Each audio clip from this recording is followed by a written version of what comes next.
بسم اللہ الرحمن الرحیم۔ عید کی نماز پڑھنے کا طریقہ: پہلی رکعت میں اللہ اکبر کہہ کر ہاتھ باندھ لیں گے، امام اور مقتدی دونوں ثنا پڑھیں گے، پھر 3 تکبیرات اللہ اکبر اللہ اکبر اللہ اکبر۔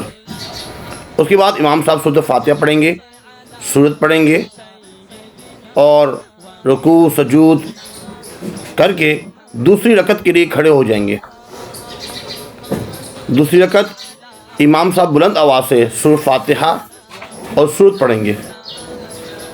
اس کے بعد رکوع میں جانے سے پہلے 3 تکبیرات ہوں گی، اللہ اکبر اللہ اکبر اللہ اکبر، اور چوتھی تکبیر پر اللہ اکبر